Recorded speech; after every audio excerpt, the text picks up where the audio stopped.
Welcome back to दोस्तों, आप सभी का इस चैनल पे स्वागत है। और आपको आज इस चैनल के माध्यम से जो एग्ज़ाम में डायरेक्टली क्वेश्चन पूछा जाएगा उसके बारे में हम पूरी तरह से बताने की कोशिश करेंगे। और आप जो है आप इस वीडियो को शुरू से लेके अंत तक ज़रूर देखते रहे और पूरी बातों को समझते रहे, ताकि ऑब्जेक्टिव आने वाले एग्ज़ाम्स में एक भी आपसे छूटे ना। तो चलिए हम इस क्लास को शुरू करते हैं और आपसे अनुमति लेते हैं कि इसको शुरू करें या ना करें। तो चलिए आज हम इस क्लास को शुरू कर रहे हैं। तो देखिए, सबसे पहला हमारा क्वेश्चन है जो काफ़ी ज़्यादा हमारे लिए VVI है। इसको आपको याद करना है, ये डेफिनेटली आ जाएगा, या फिर इससे रिलेटिव मैं जो बोलूँगा उस बात को भी आपको ध्यान में रखना है। तो चलिए हम आज के लेसन को शुरू करते हैं। सबसे पहला हमारा क्वेश्चन कौन सा है, तो ये है हड़प्पा सभ्यता की सर्वप्रथम खोज की। यानी कि ये पूछ रहा है कि किसने ये जो हड़प्पा सभ्यता है इसकी खोज सबसे पहले किसने की थी। तो यहाँ पे ऑप्शन है Alexander Cunningham, Dayaram Sahni, Karl Varks, नहीं मार्क्स होना चाहिए, यहाँ पे वार्क्स गलत टाइपिंग हो गया है, सॉरी। कार्ल मार्क्स या फिर मैक्स मूलर। तो इनमें से आपको बताना है कि हड़प्पा सभ्यता जो हमारे भारत की सबसे पहली सभ्यता थी, इसका विकास कब हुआ था। तो चलिए इसका सही ऑप्शन देखा जाए तो इसका सही ऑप्शन दयाराम साहनी है। और कब किया गया था, यदि ये पूछ ले कि हड़प्पा सभ्यता की खोज सर्वप्रथम कब हुई थी, तो हड़प्पा की खोज हुई थी 1921 में। और वही मोहनजोदड़ो की खोज कब हुई थी, तो मोहनजोदड़ो की खोज 1922 में हुई थी। आपको जो स्क्रीन पे क्वेश्चन दिख रहा है उसके साथ साथ मैं जो आपको बोल रहा हूँ उसको भी आप ध्यान में रखिएगा। तो चलिए हम अगले क्वेश्चन की ओर जाते हैं। हमारा अगला क्वेश्चन है हड़प्पा किस नदी के किनारे है। अब पूछ रहा है कि ये जो हम पीछे देखे थे हड़प्पा की खोज दयाराम साहनी ने किया था, अब ये पूछ रहा है कि हड़प्पा किस नदी के किनारे है। तो किस नदी के किनारे है, तो सिंधु नदी के किनारे। तो हमारा ये मोहनजोदड़ो है, मोहनजोदड़ो सिंधु नदी के किनारे है। व्यास नदी के किनारे कौन है, हड़प्पा नहीं है। सतलज नदी के किनारे नहीं है। रावी नदी के किनारे, तो ये हमारा ऑप्शन सही है। ये हड़प्पा सभ्यता रावी नदी के किनारे है। और वही, यदि इस क्वेश्चन में कंफ्यूज मत होना, यहाँ पे हड़प्पा किस नदी के किनारे स्थित है ये पूछा है, और यही यहाँ पे हो जाता हड़प्पा सभ्यता किस नदी के किनारे है। यदि यहाँ पे सभ्यता लिख दिया जाता हड़प्पा सभ्यता, तो वो पूरी सभ्यता, यानी कि जिसे हम सिंधु घाटी सभ्यता कहते हैं उसी को हम हड़प्पा सभ्यता भी कहते हैं। वो हड़प्पा सभ्यता जो है वो सिंधु नदी के मैदान में मौजूद है। और यहाँ पे हमें पूछा गया है कि हड़प्पा किस नदी के किनारे है। तो यहाँ पे हमें सिर्फ हड़प्पा के बारे में पूछ रहा है, ना कि पूरे इस हड़प्पा सभ्यता के बारे में पूछ रहा है। इस हड़प्पा सभ्यता का एक छोटा सा नगर जो हड़प्पा है, जिसकी सबसे पहली खोज की गई थी दयाराम साहनी द्वारा 1921 में, इसके बारे में पूछ रहा है। तो ये हमारा रावी नदी के किनारे है। और वही हड़प्पा सभ्यता पूछ देता तो वो हमें सिंधु नदी के किनारे आ जाता। तो चलिए ये क्वेश्चन आई होप कि मैं समझा पाया हूँ। तो चलिए हम आगे बढ़ते हैं। हमारा क्वेश्चन नंबर 3 है, और सॉरी टाइपिंग में नंबर में गलती हो गया है तो इसके लिए माफ़ी चाहता हूँ। तो कोई बात नहीं, आप क्वेश्चन ध्यान से देखिए और इसको याद कर लीजिए। एग्जाम में सीधे हो सकता है इसमें से 10 या फिर 15 क्वेश्चन आ जाए सीधे सीधे। तो हमारा तीसरा क्वेश्चन है हड़प्पा सभ्यता जो है ये हड़प्पा सभ्यता की सबसे महत्वपूर्ण विशेषता क्या थी। ये जो हमारा हड़प्पा सभ्यता भारत की सबसे पहली सभ्यता थी, इसकी विशेषता क्या थी। क्या ये नगर नियोजन और वास्तुकला से प्रभावित था, क्या ये व्यापारिक था, क्या कला था, क्या पशुपालन था। तो वैसे तो देखा जाए तो यहाँ पे पशुपालन भी था, व्यापार भी होता था, लेकिन इसमें करेक्ट ऑप्शन की बात करें तो हमारा करेक्ट ऑप्शन हमारा ऑप्शन ए हो जाएगा, जो यहाँ पे यू दिख रहा है। तो हमें नगर नियोजन, सॉरी यहाँ पे नियोजन होना चाहिए, नगर नियोजन वो वास्तुकला। तो इसका ऑप्शन ए सही हो जाएगा। तो चलिए अगला क्वेश्चन हम देखते हैं। तो हमारा अगला क्वेश्चन है चौथे नंबर का, हड़प्पा सभ्यता का प्रशासन था, यानी कि हमारा हड़प्पा सभ्यता जो था इसका प्रशासन कैसे था। क्या ये राजतंत्रात्मक शासन से प्रभावित था, या फिर लोकतंत्रात्मक था, या नगरपालिका जैसा था, या गणतंत्रात्मक था। तो यहाँ पे कई ऑप्शन बुक के हिसाब से एक राजतंत्रात्मक भी लगाया जाता है, किंतु कई वो नोट में देखा हूँ कि गणतंत्रात्मक भी लगा है। तो इसका जो सही ऑप्शन होगा, आई थिंक बताऊँ तो इसका डी ऑप्शन सही होगा, किंतु इसमें मैं कंफर्म नहीं हूँ बच्चों, इसलिए माफ़ी चाहता हूँ। इसका ऑप्शन आप हो सके तो ढूंढ लेना और इसमें कमेंट कर देना, ताकि आगे के बच्चों को किसी भी प्रकार से प्रॉब्लम ना हो। तो इसको मैं आपके लिए छोड़ देता हूँ और इसकी जिम्मेदारी आपको मैं देता हूँ। इसको आप सही से खोज के और कमेंट करके इसका ऑप्शन दे दीजिएगा सही आंसर, ताकि दूसरे बच्चे कंफ्यूज ना रहे। तो चलिए अगला हम देखते हैं। तो अगला हमारा है 5वें नंबर का, हड़प्पा सभ्यता के पतन के क्या कारण थे। ये जो हमारी भारत की हड़प्पा सभ्यता थी ना, इसके जो पतन हुए, इसके कौन कौन से कारण थे, क्या कारण थे जो इतनी बड़ी सभ्यता, इतनी विकसित सभ्यता पतन हो गया था। तो इसमें देखिए, विदेशी आक्रमण ये तो हुआ ही होगा, और इसमें जो पतन का कारण है बच्चों, सबसे पहले ये सुन लो, जो हड़प्पा सभ्यता के पतन के कारण है वो सब विद्वान अनुमान लगा के सिर्फ पता है। ये रियलिटी में इसी तरह पतन हुआ है या नहीं हुआ है, ये तो किसी को पता नहीं है। किंतु वहाँ पे जो जो साक्ष्य मिले हैं, हमें साक्ष्य जो मिले हैं, पुरातात्विक वस्तुएं जो मिली है, उन सब के अनुसार अनुमान लगाया गया है कि हड़प्पा सभ्यता का जो पतन हुआ है ये इन कारणों से हो सकता था। तो देखिए ऑप्शन ए में है हमारा विदेशी आक्रमण, यानी कि पहले तो राजा महाराजाओं का दौर था जानते हो, और उस समय एक राजा अपने शासन क्षेत्र को बढ़ाने के लिए दूसरे क्षेत्र पे हमला करके, इसको पराजित करके, यहाँ पर कब्जा करके अपने क्षेत्र में मिला लेता था। ये तो आपको पता ही है।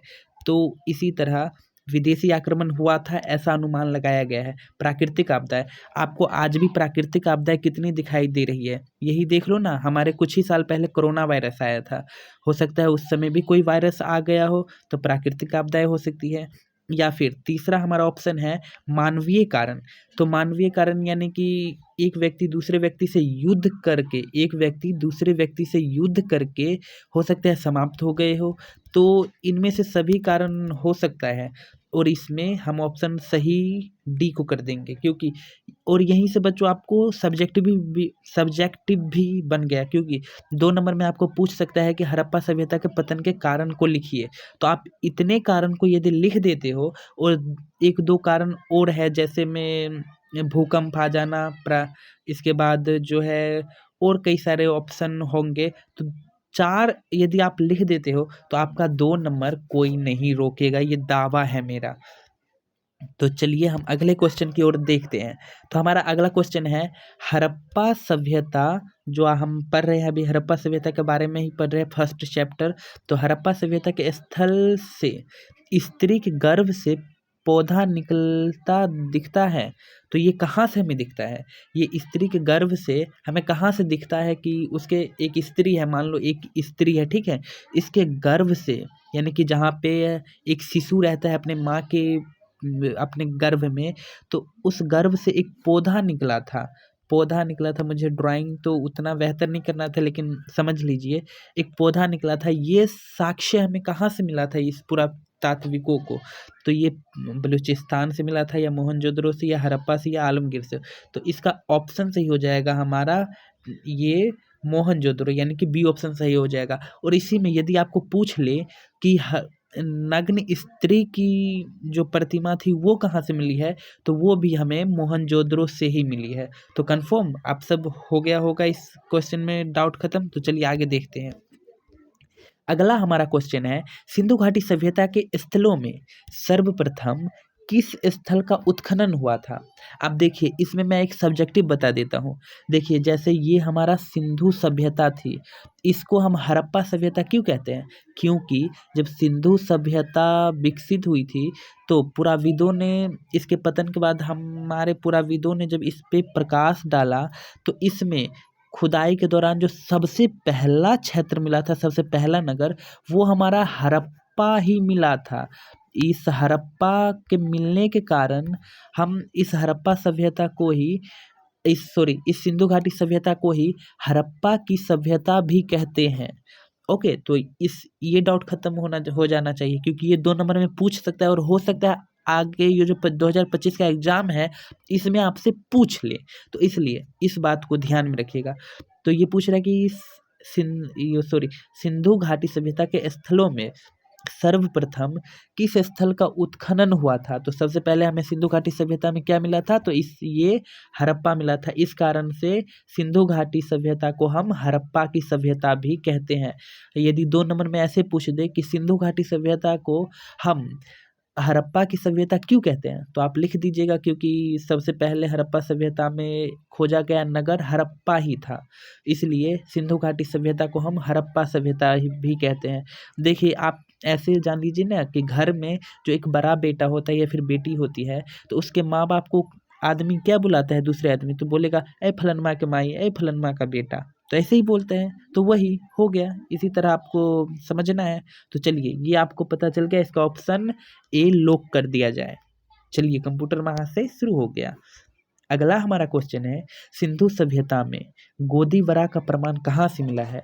ये जो गोदीवरा है, ये हमें साक्ष्य जो है ये कहाँ से मिला है? तो मैं इसका ट्रिक बता देता हूँ। ये जो गोदीवरा है, गोदी और हमारे देश के प्रधानमंत्री मोदी, मोदी कहाँ के हैं? तो ये हमारे गुजरात के हैं। कहाँ के? गुजरात के। तो गोदी और मोदी, ये गोदी भी हमारा कहाँ का है? तो गुजरात। और गुजरात इनमें से कौन सा है गुजरात में?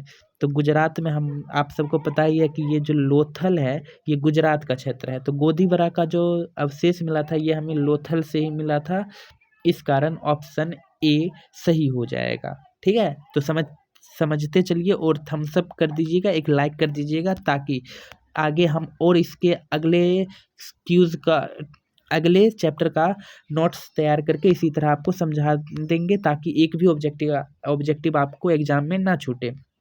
तो चलिए इसके बाद हमारा है अगला क्वेश्चन, किस सिंधु स्थल से सूती कपड़े के साक्ष्य मिले हैं? जो सूती आज का वस्त्र है ना, सूती कपड़े, जिससे ये अंग्रेज सब नील की खेती करवाते थे और ये सूती कपड़ों को यहाँ से दूसरे स्थान पे ले जाते थे, तो वही पूछ रहा है। तो उसी के बारे में हमें पूछ रहा है अभी। ये सूती कपड़े का साक्ष्य हमें जो है वो हमें सुतकोतरा से मिला है, समझे? सुतकोतरा से। वैसे ये तो VVI नहीं है, किंतु आप दिया है तो आप मैं भी इसमें नोट्स कर दिया हूँ, तो हो सकता है आ जाए या नहीं भी आए, तो इसको याद कर लीजिएगा, कोई बात नहीं है। आए ना आए हमारे दिमाग में रहेगा तो कभी तो काम आएगा। चलिए अगला है मोहनजोदड़ो का उत्खनन किसने किया? यानी कि किस व्यक्ति ने मोहनजोदड़ो का उत्खनन किया? आप इससे पहले जो ऑब्जेक्टिव आया था उसमें तो आपको पता चल ही गया कि हड़प्पा सभ्यता 1921 में दयाराम साहनी ने खोजा था, किंतु यहाँ पे हमें पूछा है कि मोहनजोदड़ो का उत्खनन किसने किया? इस मोहनजोदड़ो का तो दयाराम साहनी जो थे, जिसे हम DRS साहनी कहते हैं, इन्होंने तो इस हड़प्पा की खोज 1921 में की थी। तो हमें पूछ रहा है कि मोहनजोदड़ो का खोज किसने किया? तो इसका RD बनर्जी यानी कि राखल दास बनर्जी ने। यहाँ पे ऑप्शन हमारा सी सही हो जाएगा। 100 ऑब्जेक्टिव है, इसलिए मुझे जल्दी ऑब्जेक्टिव को कंप्लीट करना पड़ेगा, माफ़ी चाहता हूँ। ज़्यादा कुछ मैं समझा नहीं पाता हूँ क्योंकि ये जो एग्ज़ाम है कुछ ही समय बाद, हमारा कुछ ही दिनों के बाद शुरू है, तो हो सके तो माफ़ कीजिएगा, ज़्यादा मैं समझा नहीं पाऊँगा। और कुछ यदि 1-2 क्वेश्चन गलती हो जाए तो उसके लिए आप खेद मत मानिएगा, क्योंकि हर इंसान से गलती होती है, और दोस्तों मैं भी तो इंसान ही हूँ। तो चलिए अगला क्वेश्चन शुरू करते हैं। तो हमारा 20 नंबर का क्वेश्चन है, मोहनजोदड़ो किस नदी के किनारे बसा हुआ है? ये जो हमारा मोहनजोदड़ो है यह किस नदी के किनारे है? उस समय वो हड़प्पा पूछा था, तो हड़प्पा जो था वो हमारा कहाँ पे था? तो रावी नदी के किनारे था। हड़प्पा था रावी नदी के किनारे। इसके बाद सिंधु नदी के किनारे हमारा मोहनजोदड़ो है। झेलम नदी के किनारे, झेलम तो याद नहीं है, लेकिन चेनाब नदी के किनारे हमारा ये जो है शायद रावी, सो कलीबंगा वो तो घाघरा नदी के किनारे है। अच्छा ये दोनों छोड़िए, इसको देख लिए ना आप सब। तो हमें मोहनजोदड़ो पूछा है, तो मोहनजोदड़ो हमें कहाँ पे है? तो ये सिंधु नदी के किनारे है, ठीक है। वहीं हमें लोथल पूछता, तो लोथल हमारा भोगवा नदी के किनारे है। वही कलीबंगा जहाँ पे हमें खांचेदार खेत के साक्ष्य मिले हैं, तो वो सरस्वती नदी, जिसे हम इस सरस्वती नदी को हम घाघरा नदी के नाम से भी जानते हैं। तो कलिबंगा घाघरा नदी के किनारे, लोथल ये रावी नदी के किनारे, इसके बाद सॉरी लोथल भोगवा नदी के किनारे, मोहनजोदड़ो सिंधु नदी के किनारे और हड़प्पा रावी नदी के किनारे। तो आई होप कि समझ गए होंगे। चलिए आगे देखते हैं। मोहनजोदड़ो किस भाषा का शब्द है? तो आपको साधारण ट्रिक देता हूँ कि मोहनजोदड़ो जो है, मोहनजोदड़ो हमारे भारत की सभ्यता है, तो इसे हम सिंधु सभ्यता भी कहते हैं। तो सिंधु सभ्यता में किस भाषा का प्रयोग हुआ होगा? तो सिंधी लगा देंगे। सिंधु, सो से सिंधु और सो से सिंधी भाषा। तो मोहनजोदड़ो किस भाषा का शब्द है? तो सिंधी भाषा का, सॉरी सिंधी भाषा का। मैं भी क्या बोल रहा हूँ। तो चलिए अब देखिए लोथल कहाँ पे है। चलिए अब हमारा अगला क्वेश्चन है लोथल कहाँ पे है। तो लोथल यदि बात किया जाए तो ये पहले देख लो, ये एक सिंधु सभ्यता का बंदरगाह था जहाँ पे हम बिजनेस करते हैं, व्यापारिक केंद्र था। इसे हम व्यापारिक केंद्र भी कहते हैं या फिर बंदरगाह भी कह सकते हैं। तो ये जो था ये गुजरात में हमारा पड़ता है लोथल। लोथल एक व्यापारिक केंद्र था सिंधु सभ्यता का, और यह एक जो है व्यापारिक केंद्र गुजरात में स्थित है। तो चलिए आगे हम देखते हैं प्राचीन इतिहास का निर्माण किया गया। तो प्राचीन इतिहास का निर्माण किससे होता है? तो साहित्यिक स्रोतों के आधार पर ऑफकोर्सली होता है। साहित्यिक स्रोत नहीं, साहित्यिक नहीं होता है, सॉरी साहित्यिक नहीं होता है। साहित्यिक स्रोतों से, साहित्य तो इतिहास में काम का ही नहीं होता है। विदेशी यात्री के विवरण के आधार पर हाँ, पुरातत्व अवशेषों के आधार पर हाँ, ओ सॉरी हाँ ये साहित्यिक है। मुझे लगा वो दूसरा वाला साहित्य स्रोत के साहित्यिक उपन्यास के बारे में पूछा है, तो ये भी हो जाएगा, बी ऑप्शन भी हो जाएगा। क्योंकि विदेशी व्यापारी आते हैं तो वो पुस्तक लिखते हैं। जैसे मान आपको पता ही होगा कि हमारे भारत में 3 महत्वपूर्ण यात्री आए थे, इब्न बतूता, उसके बाद अल-बिरूनी और फ्रांसवा बर्नियर। तो इन सब ने पुस्तक लिखा था, तो उन पुस्तक को हम पढ़ के इतिहास के बारे में जानकारी प्राप्त करते हैं, तो इससे तो होगा ही। इसके बाद पुरातात्विक यानी कि वे व्यक्ति जो किसी ऐतिहासिक स्थल को खुदाई करते हुए और वहाँ से कुछ ऐतिहासिक वस्तुओं को निकालते हैं और इस स्थान को इतिहास के पन्नों में दर्ज कर देते हैं। तो वही पुरातात्विक अवशेषों के आधार पर। तो पुरातात्विक यदि खुदाई के दौरान कुछ अवशेष निकालेंगे तो उससे तय है कि यहाँ पे ऐतिहासिक जगह है और इसको हम इतिहास के श्रेणी में रख सकते हैं। तो यहाँ पे हमारा ऑप्शन डी सही हो जाएगा, यानी कि ये सभी जो स्रोत है इन सब से हम इतिहास को जान सकते हैं। तो चलिए आगे क्वेश्चन देखते हैं। कालीबंगा भारत के किस राज्य में है? ये जो कालीबंगा है जहाँ पे हमें हल के प्रमाण मिले थे, नहीं हल के नहीं, खांचेदार खेत के प्रमाण मिले थे, ये जो है ये कहाँ पे स्थित है? तो ये कालीबंगा हमारा हरियाणा में स्थित है। और कालीबंगा किस नदी के किनारे है? तो ये घाघरा नदी के किनारे है। क्या है? घाघरा नदी। और घाघरा नदी को ही हम क्या कहते हैं? सरस्वती नदी। अगर जो ऑप्शन में सरस्वती नदी आ जाए कि ऐसे पूछ दे कि ये कालीबंगा कहाँ है, तो यदि ऑप्शन में सरस्वती आ जाए तो आप सरस्वती पे लगा दीजिएगा। यदि सरस्वती ना आए और घाघरा आ जाए तो घाघरा पे लगा दीजिएगा। तो चलिए आगे देखते हैं।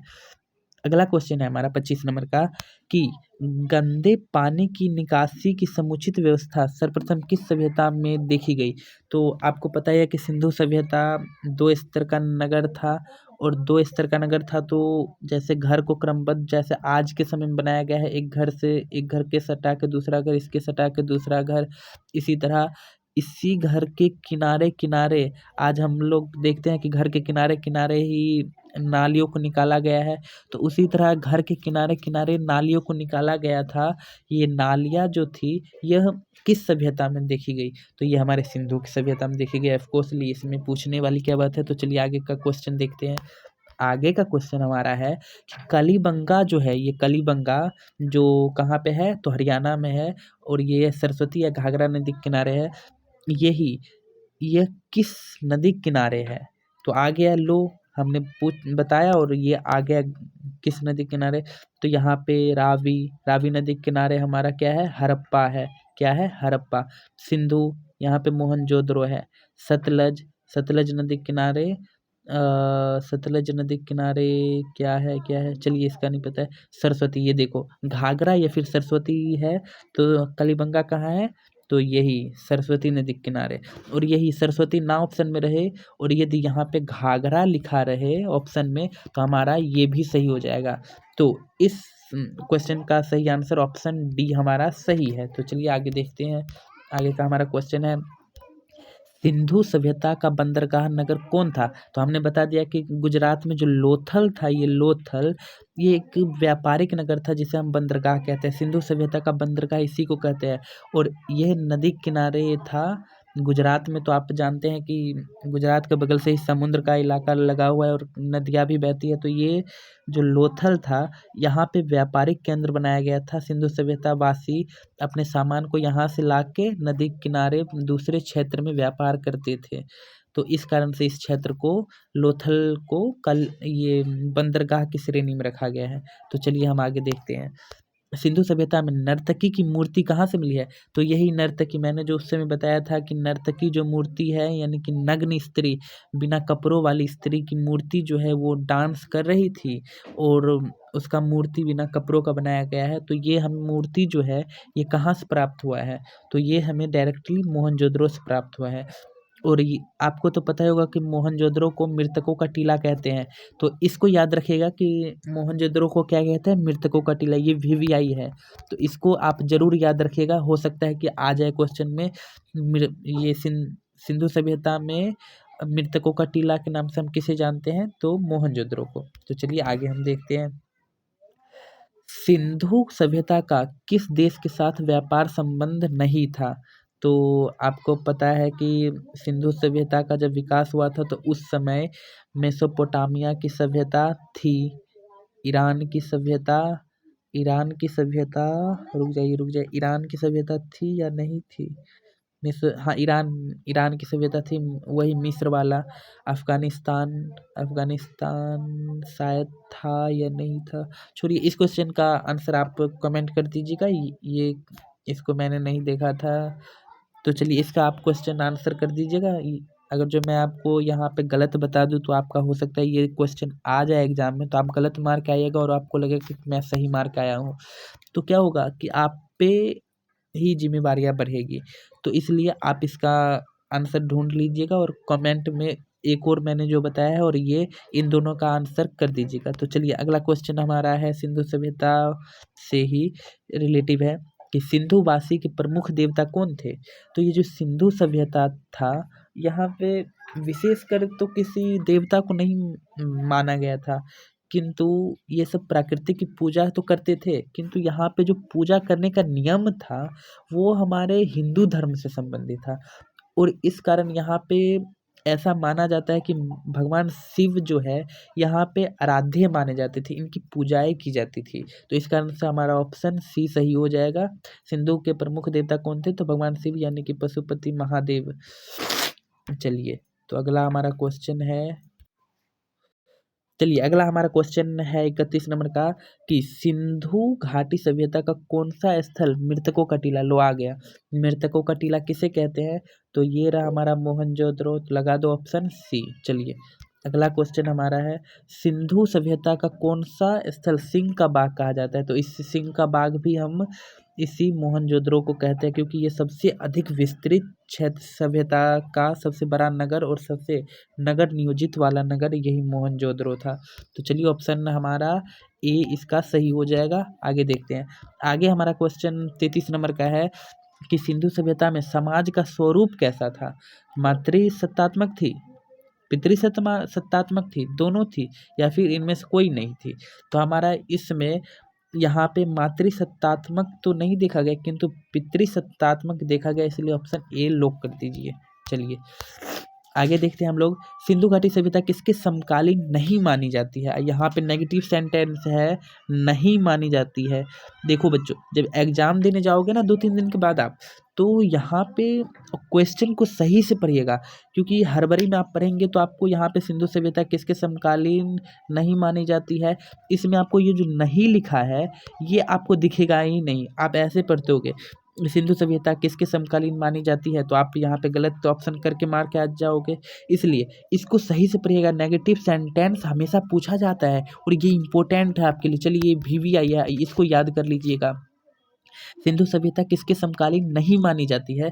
तो चीन की सभ्यता के समकालीन मानी जाती है, अफकोर्सली मानी जाती है। मिस्र की सभ्यता अफकोर्सली मानी जाती है। मेसोपोटामिया, इन ये तीनों समकालीन थी, किंतु क्रिप्स की सभ्यता हमारे सिंधु सभ्यता के समकालीन नहीं मानी जाती थी। तो ऑप्शन यहाँ पे हमारा क्या हो जाएगा? ऑप्शन ए डी सही हो जाएगा। चलिए आगे देखते हैं। सिंधु सभ्यता का क्षेत्रफल किस आकार का था? तो आप देख सकते हैं कि हमारे भारत का तीनों बगल से फैला हुआ है ये सिंधु सभ्यता, तो इस कारण से हमारा ऑप्शन डी सही हो जाएगा। देखिए जैसे ये हमारा भारत है, ठीक है, ये हमारा कौन सा है? भारत, हमारा प्यारा भारत है, ठीक है। मान लीजिए छोटा सा है, कोई बात नहीं है, गलत गलत हो जाए तो माफ़ कीजिएगा। ये भारत है और बगल में ही ये क्या है? पाकिस्तान। तो सिंधु सभ्यता यहाँ से विकसित होते हुए ऐसे विकसित है, तो ये कैसा है? तो त्रिभुजाकार है, त्रिभुजाकार है, तो इसलिए हम इसको त्रिभुजाकार कहते हैं। ऑप्शन डी हमारा सही हो जाएगा। चलिए आगे देखते हैं। किस सिंधु स्थल में महिला और पुरुष को एक साथ दफनाया गया था? यानी कि ये पूछ रहा है कि किस सिंधु स्थल में, यानी कि सिंधु सभ्यता किस स्थल में महिला और पुरुष इन दोनों को एक साथ दफनाया गया था? वो लोथल का इलाका था, सुतकोतरा का इलाका था, रोपर, या फिर बनावली? तो यहाँ पे हमारा ऑप्शन सही हो जाएगा, जो है ये हमारा सुतकोतरा एकदम सही हो जाएगा। चलिए आगे हम देखते हैं। आगे है सिंधु घाटी सभ्यता में विशाल स्नानागार पूछ सकता है आपको, तो ये VVI है, इसको ऑब्जेक्टिव कर लीजिएगा, क्योंकि हो सकता है 2-3 दिन के बाद जो एग्जाम आ रहा है आपका 2026 में, सॉरी 25 में, इसमें टकरा जाए। तो चलिए इसमें आपका ये जो विशाल स्नानागार है ये मोहनजोदड़ो से संबंधित है। चलिए आगे का हम देखते हैं। सिंधु घाटी सभ्यता की जुड़वा राजधानी, तो मोहनजोदड़ो तो था ही, मोहनजोदड़ो क्योंकि सबसे विस्तृत क्षेत्र था भाई, सबसे विस्तृत क्षेत्र हमारा कौन सा था? यही मोहनजोदड़ो था।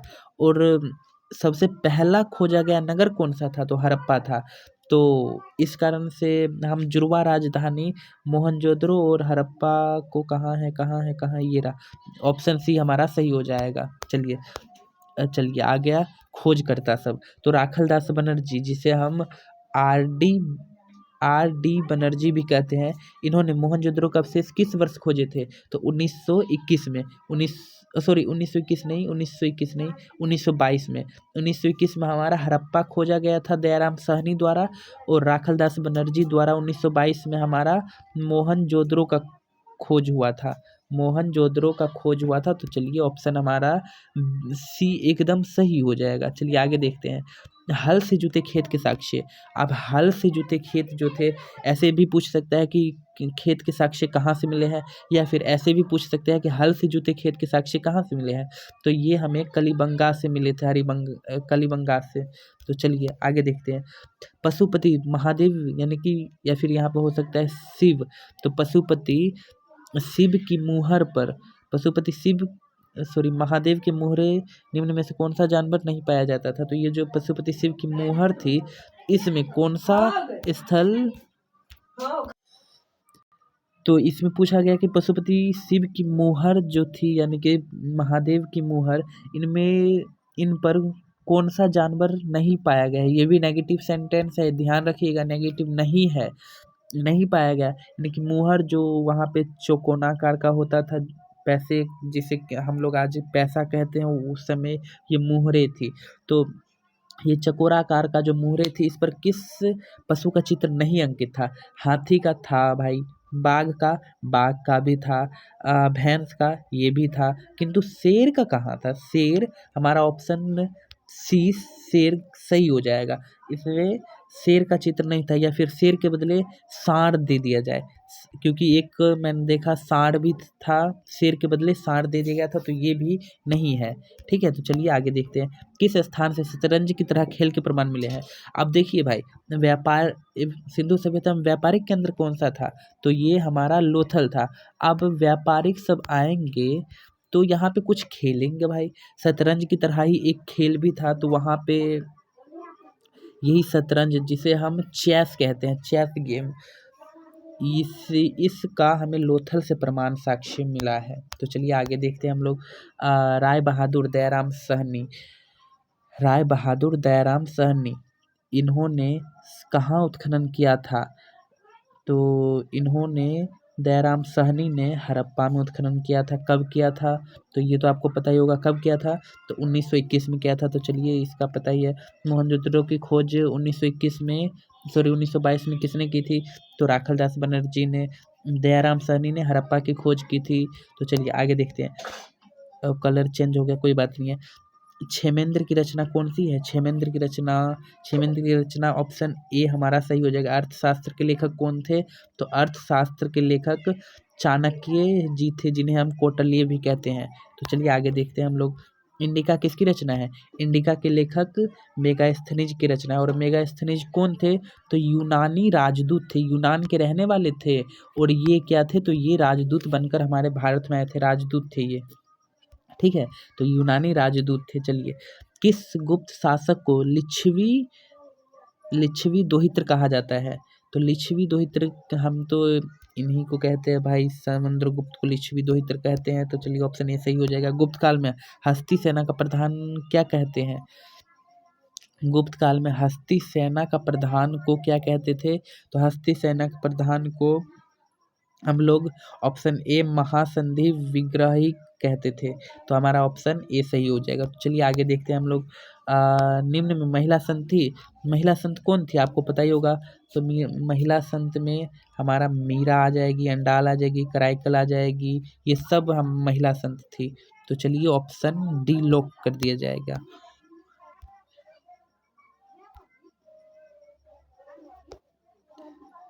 चलिए ऑप्शन डी इनमें से सभी हो जाएगा। आगे हम देखते हैं। धम्म की शुरुआत किस शासक ने की थी? ये जो धम्म था, धम्म महामात्रों की नियुक्ति भी ऐसे भी पूछ दिया जाता है कि धम्म महामात्रों की नियुक्ति किसने की थी? तो अशोक आ जाएगा।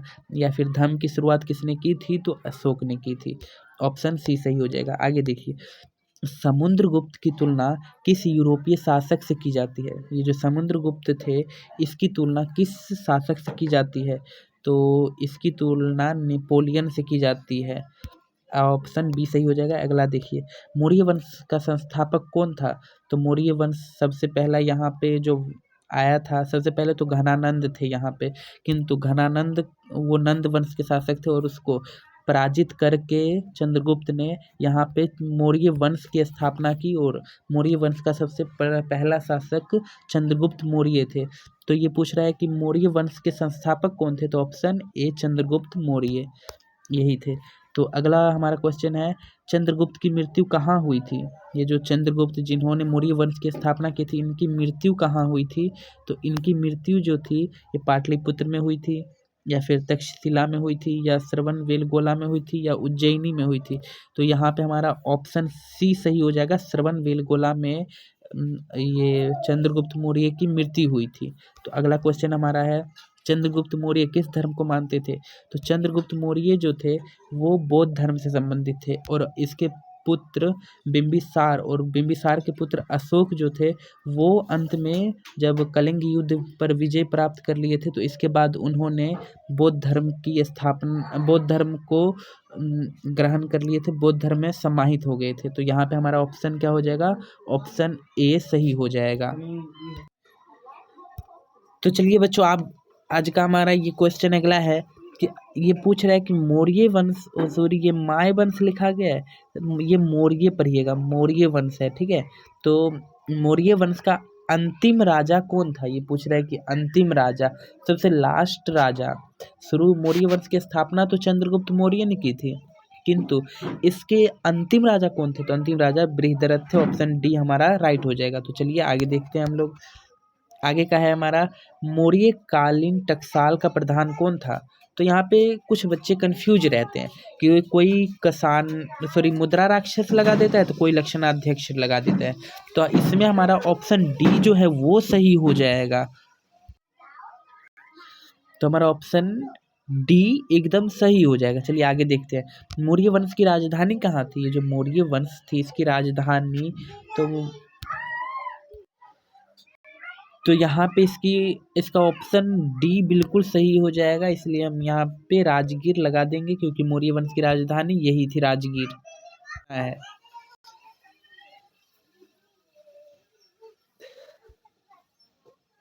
तो देखिए इनमें हमारा ऑप्शन जो है, ऑप्शन बी एकदम बिल्कुल सही हो जाएगा, तो बी लगा लीजिएगा। चलिए अब हमारा है, मौर्य काल में ब्रह्मदेव क्या था? तो ये ब्रह्मदेव जो था, ये पशु पशु नहीं, ये कृषि दान को कहते थे, ब्रह्मदान, ठीक है। ब्रह्मदान जो था वो कृषि भूमि के दान को ही ब्रह्मदान कहते थे, इसलिए हमारा ऑप्शन डी सही हो जाएगा। चलिए, अशोक का व्यक्तिगत धर्म क्या था? अशोक जो था उसका व्यक्तिगत धर्म, तो यहाँ पे हमारा जो ए ऑप्शन है ये बिल्कुल सही हो जाएगा, क्योंकि अशोक ने कलिंग युद्ध के बाद बौद्ध धर्म को अपना लिए थे, तो हमारा ए ऑप्शन बिल्कुल सही हो जाएगा। चलिए अगला देखते हैं। अशोक ने महेंद्र और संघमित्रा को, ये बौद्ध धर्म, यानी कि अशोक तो बौद्ध धर्म से संबंधित थे ना, तो उन्होंने अपने पुत्र महेंद्र, ये इनका पुत्र था, और संघमित्रा इनकी पुत्री थी, ठीक है, अशोक के। तो अशोक ने अपने महेंद्र और संघमित्रा को बौद्ध धर्म के प्रचार के लिए किस देश भेजा था? तो इन्होंने इनको श्रीलंका भेजे थे। तो श्रीलंका ऑप्शन में नहीं है, ऑप्शन जापान, मिस्र, वर्मा, यहाँ पे ऑप्शन टाइपिंग करने वाले शायद कुछ गलती कर दिया है, तो यहाँ पे इनमें से कोई ऑप्शन नहीं होगा। यहाँ पे श्रीलंका गए थे ये दोनों, ठीक है, श्रीलंका। तो ऑप्शन हमारा यहाँ पे नहीं दिया हुआ है, तो यही होगा, श्रीलंका गए थे। तो चलिए अगला देखते हैं। अशोक किस वंश का शासक था? तो ये देखिए सबसे छोटा क्वेश्चन, ये भी पूछने वाली है, तो मौर्य वंश, ऐसा क्वेश्चन आएगा तो आप लोग छक्का छुड़ा दीजिएगा। चलिए आगे देखते हैं। अशोक कौन से बौद्ध भिक्षु के प्रभाव में आकर बौद्ध धर्म को अपनाए थे? तो अशोक जो थे वो किसके प्रभाव में आए थे ताकि बौद्ध धर्म को अपना लिए थे? तो ये नागसेन जो थे, इन्हीं के प्रभाव में आकर बौद्ध धर्म को अपनाए थे, तो ऑप्शन डी सही हो जाएगा। चलिए आगे देखते हैं। राजगृह की नगर वधु का नाम था, राजगृह की नगर वधु का नाम क्या था? तो यहाँ पे अंबाली, तिसरक्षिका, ये सी हो जाएगा ऑप्शन। चलिए आगे देखते हैं। किसने लिखा, वास्तविक सुकर्म वो है जिससे प्रजा सुखी तथा प्रसन्न रहे? यानी कि बहुत बड़ी बात बोल रहे हैं बच्चों, देखिए बोल रहे हैं कि किसने कहा कि वास्तविक सुख में वो है जिससे प्रजा सुखी तथा प्रसन्न रहे। तो ऐसे लिखने वाले महान विचारक जो थे वो और कोई नहीं बच्चों, ये कौटिल्य जी थे, जिसे हम चाणक्य कहते हैं, और इन्होंने ही अर्थशास्त्र की रचना किए थे, ठीक है। अर्थशास्त्र जो पुस्तक थी उसकी रचना इस कौटिल्य ने ही किए थे। और कौटिल्य जो थे ना, वो उस चंद्रगुप्त मौर्य के दरबार में रहते थे।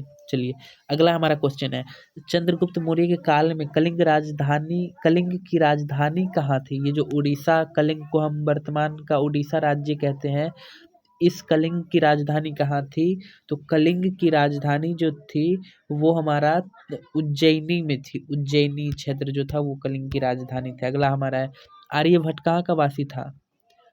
आर्यभट्ट, चलिए ये क्वेश्चन यहाँ हिस्ट्री का है या फिर कहीं और का बीच में आ गया क्या? चलिए इसको रहने दीजिए, ये शायद किसी और का है, मुझे तो लगता है ये मॉडल हिस्ट्री का है शायद, या फिर नहीं, चलिए इसको रहने दीजिए, नहीं हिस्ट्री का यहाँ आर्यभट्ट कहाँ है? तो इस क्वेश्चन का आंसर हमारा जो है ये पाटलिपुत्र जो है, पाटलिपुत्र यानी कि वर्तमान का पटना, ये ऑप्शन डी एकदम सही हो जाएगा, यहीं का निवासी था वो। तो चलिए आगे का क्वेश्चन हम देखते हैं। द्वितीय नगरीकरण के नगरों को क्या कहा जाता है? द्वितीय नगरीकरण के नगरों को, तो कांस्य युग, लोह युग, हाँ लोह युग में आ जाएगा द्वितीय, क्योंकि कांस्य युग तो सबसे पहले कांसा का प्रयोग हो गया था सिंधु घाटी सभ्यता में, किंतु लोहे का प्रयोग नहीं हुआ था, तो इस कारण से यही ऑप्शन सही हो जाएगा। अगला देखते हैं। अगला हमारा है, भारत की प्राचीनतम ज्ञात अभिलेख कौन सा है? तो ये जो था, ये सबसे प्राचीन वाला अभिलेख जो था वो हमारा सारनाथ का अभिलेख था, या फिर गिरनार का भी लेख था, या बेगजाई कोई का भी लेख था, या मथुरा का भी लेख था। तो सबसे पहला जो हमारा अभिलेख का साक्ष्य मिला था वो हमारा ऑप्शन ए यानी कि सारनाथ का अभिलेख मिला था। तो चलिए ऑप्शन हमारा ए सही हो जाएगा। और क्वेश्चन नंबर अगला देखते हैं। तो अगला हमारा बोल रहा है कि मेगास्थनीज किस यूनानी शासक के राजदूत के रूप में पाटलिपुत्र आया था।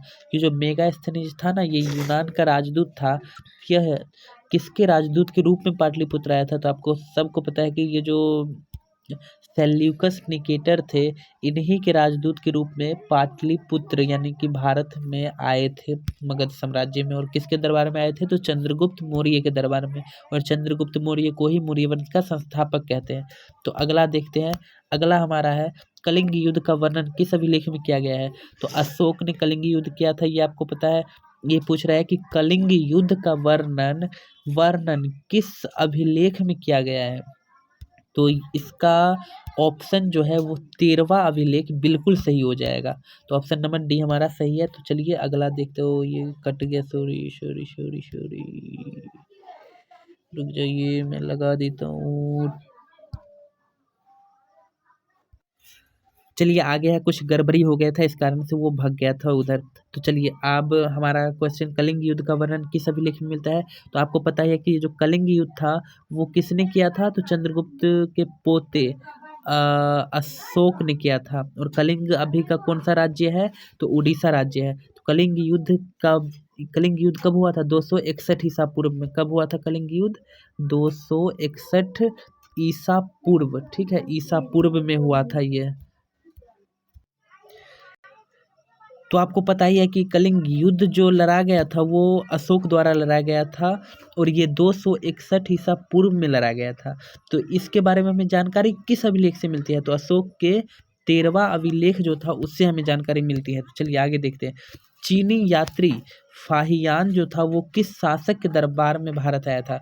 तो वो जो था वो ये चंद्रगुप्त द्वितीय, जिन्हें हम विक्रमादित्य भी कहते हैं, इनके दरबार में आया था। इस यदि विक्रमादित्य ना रहे तो यहाँ पे आ जाएगा चंद्रगुप्त द्वितीय का नाम आ जाएगा। और इसी के दरबार में, ये चंद्रगुप्त के बारे में नहीं पूछ रहा है, ये चंद्रगुप्त नहीं है, ये चंद्रगुप्त द्वितीय है।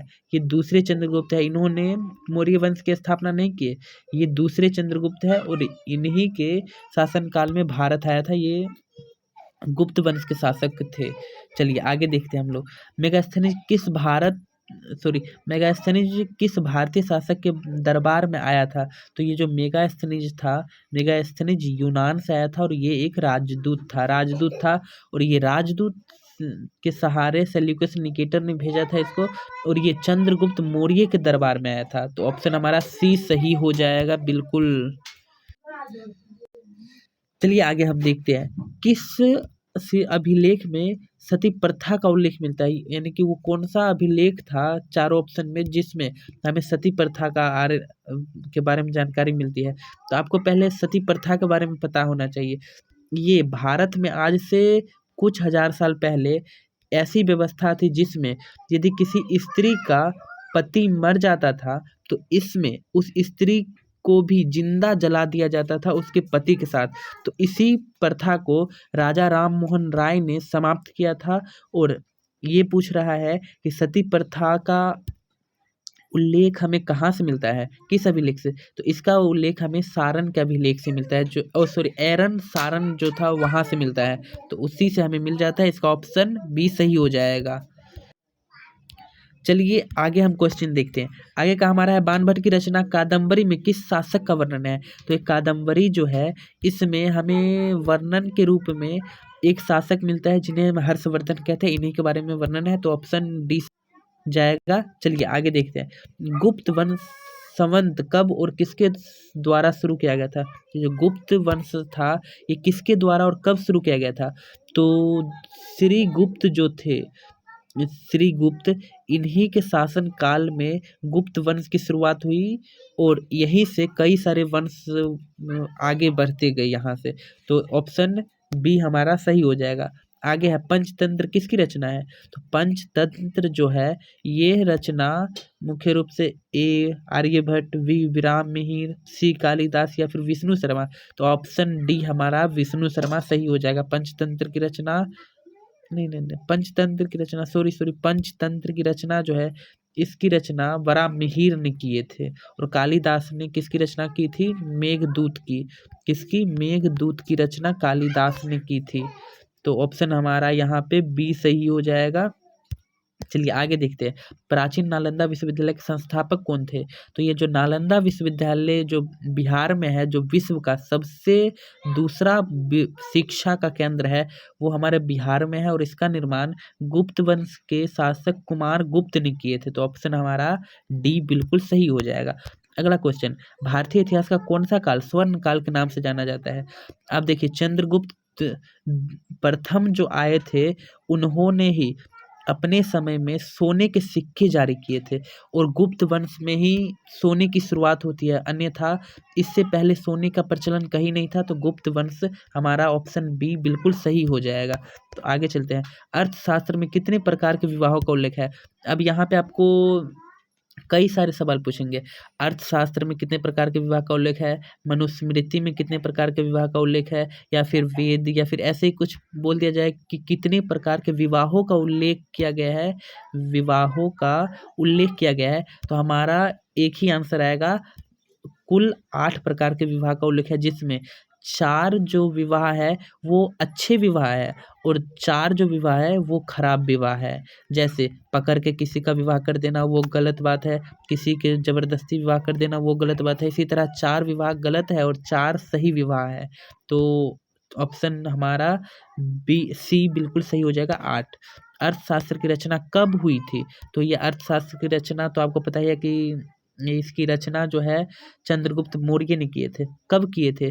तो इसका सही ऑप्शन हो जाएगा 4वीं शताब्दी ईसा पूर्व, यानी कि ऑप्शन सी हमारा बिल्कुल सही हो जाएगा। चलिए आगे देखते हैं, नालंदा विश्वविद्यालय के छात्र थे, नालंदा विश्वविद्यालय के छात्र कौन थे इनमें से? तो फाहियान थे, हेनसांग थे, हर्ष थे, या फिर कुमार गुप्त थे? तो ऑप्शन हमारा बी बिल्कुल सही हो जाएगा, हेनसांग। जो ये कहाँ के थे? तो चीन के थे। किस किस गुप्त शासक को उसके सिक्कों पर वीणा बजाते हुए दिखाया गया है? तो ये तो गुप्त वंश के शासक थे। तो कौन थे? चंद्रगुप्त प्रथम थे, या चंद्रगुप्त द्वितीय थे, या समुद्रगुप्त थे, या स्कंदगुप्त थे? तो हमारा ऑप्शन यहाँ पे चंद्रगुप्त प्रथम हो जाएगा, क्योंकि इन्होंने ही इस सोने के सिक्के का प्रचलन किया था और इस कारण से हमें ऑप्शन ए बिल्कुल सही हो जाएगा। चलिए अगला हमारा क्वेश्चन है, उत्तरी पश्चिमी भारत से प्राप्त अशोक के अभिलेख में, यानी कि उत्तर भारत, जैसे मान लीजिए ये हमारा भारत है, इसका उत्तर क्षेत्र ये है और उत्तर तथा पश्चिम क्षेत्र ये है, यानी कि इस क्षेत्र के बारे में, उत्तर पश्चिम क्षेत्र के बारे में पूछ रहा है। तो भारत से प्राप्त अशोक के जो अभिलेख में मिले हैं, उसमें किस लिपि का प्रयोग हुआ था? तो ये लिपि के बारे में पूछ रहा है, तो हम बता देंगे अशोक के अभिलेख में हमें लिपि ब्राह्मी लिपि, और यही पूछ दे कि किस भाषा का प्रयोग हुआ है, तो प्राकृत भाषा प्राकृत, और लिपि जो थी वो ब्राह्मी। तो ऑप्शन हमारा सी बिल्कुल सही हो जाएगा। आगे चलिए, अशोक के कुल कितने अभिलेख अभी तक प्राप्त हुए हैं? तो अशोक के अब तक में हमें सिर्फ 44 अभिलेख प्राप्त हो गया, और हो सकता है बाद में और मिल जाए, तो भविष्य में हो सकता है। तो यहाँ पे हमारा ऑप्शन डी सही हो जाएगा। अगला है हमारा, अशोक द्वारा प्रचलित बौद्ध धर्म कहाँ प्रचलित हुआ? अशोक द्वारा जो प्रचलित बौद्ध धर्म था वो कहाँ प्रचलित हुआ? वो यहाँ पे टाइपिंग मिस्टेक है, ये नेगेटिव सेंटेंस है, यहाँ पर नहीं होना चाहिए था। यानी कि अशोक द्वारा प्रचारित बौद्ध धर्म जो था वो कहाँ प्रचलित नहीं हुआ, नेगेटिव सेंटेंस है। तो सीरिया में हो गया था, प्रचलित हो गया था बौद्ध धर्म, अशोक ने प्रचलित कर दिया, श्रीलंका में भी कर दिए, जापान में भी कर दिए। किंतु ये जो ब्रिटेन है, जिसे इंग्लैंड कहते हैं, जिससे अंग्रेजों ने हमारे भारत पर कब्जा किया था, वहाँ पर अशोक बौद्ध धर्म को प्रचलित करने में असमर्थ रहे। तो हमारा ऑप्शन क्या हो जाएगा? बी बिल्कुल सही हो जाएगा। चलिए आगे देखते हैं, जीवक ने वैद्य की शिक्षा कहाँ से प्राप्त की थी?